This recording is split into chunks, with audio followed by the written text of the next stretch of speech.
পূর্ববর্তী নির্বাচনগুলোতে আমাদের সর্বোচ্চ 40 থেকে 42,000 সেনা সদস্য আমরা মোতায়েন করেছিলাম, আর এবার 1 লক্ষ। তাহলে কেন এই বিশাল পার্থক্য এবং কেন এই এত বড় সংখ্যায় আমরা মাঠে গেলাম?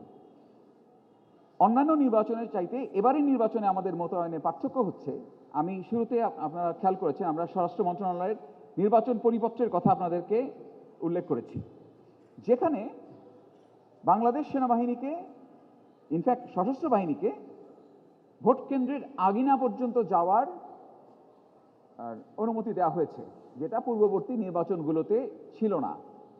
আমরা স্ট্রাইকিং ফোর্স হিসেবে দূরবর্তী একটা জায়গাতে কনসেন্ট্রেটেড হিসেবে আমরা একসঙ্গে অবস্থান করেছি, যে সাধারণ মানুষের নিরাপত্তার বিষয়টা যাতে তারা নির্বিঘ্নে যাতে ভোট কেন্দ্রে যেতে পারে, সেই কথাকে মাথায় রেখে সম্মানিত সেনাবাহিনী প্রধান আমাদের ন্যূনতম প্রয়োজনীয় সেনা সদস্যকে রেখে বাকি সকল সেনা সদস্যকে উনি নিয়োগ করেছেন এই সুষ্ঠু ইলেকশন করার জন্য।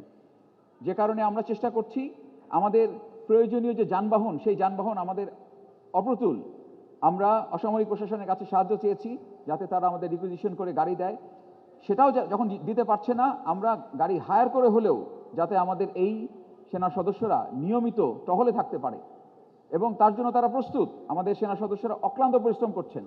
আপনারা ঢাকার বাইরে গেলে দেখবেন, ঢাকার ভিতরে আপনারা দেখেছেন যে তারা অক্লান্ত পরিশ্রম করছেন, দিন রাত তারা টহল পরিচালনা করছেন শুধুমাত্র এই আস্থার জায়গাটা ফিরিয়ে আনার জন্য, এবং এটা জোরদার করা হয়েছে গত 20 জানুয়ারি থেকে। আপনি যে তথ্যটা বললেন পরবর্তী অংশে, যে টিআইবির যে রিপোর্টটা, যে 600-র বেশি সহিংস ঘটনা ঘটেছে এবং 150-র বেশি নিহত।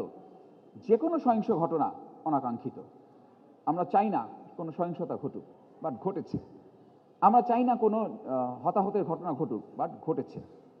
এখন যদি আমাকে যে প্রশ্নটা করলেন যে সেনাবাহিনী মাঠে থাকা অবস্থায় কি করে ঘটলো, তো সেনাবাহিনী 20 জানুয়ারি আগ পর্যন্ত 35,000 মাঠে ছিল। এই 35,000 থাকা অবস্থায় এই ঘটনাটা ঘটেছে।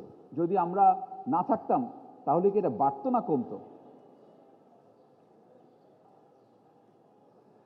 আমাদেরকে ব্যাপারগুলো বুঝতে হবে, এবং আমি চাই যে আপনাদের মাধ্যমে এই উপলব্ধিটা সবার মাঝে ছড়িয়ে যাক।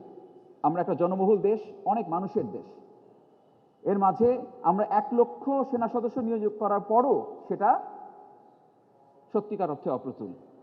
দুর্গম জায়গা আছে, বিপদসংকুল কেন্দ্র আছে, সব জায়গায় ফিজিক্যালি আমরা থাকতে পারছি না, কিন্তু আমাদের চেষ্টার কোনো ত্রুটি নেই।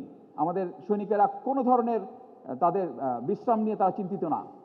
যে কোনো সময় যে কোনো জায়গা থেকে একটা খবর বা একটা সংবাদ, একটা ইন্টেলিজেন্স কোনো রিপোর্ট, সঙ্গে সঙ্গে তারা ছুটে যাচ্ছে।